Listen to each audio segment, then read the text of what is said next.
The phrase of the day today is, "I like the sound of that." We use this phrase to give a positive reaction to another person's suggestion or invitation.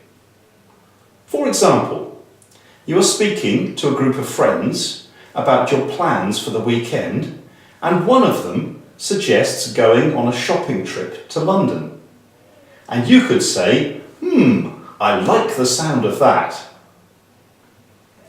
Notice how the words like and that are stressed strongly, and the preposition of is pronounced as a weak sound.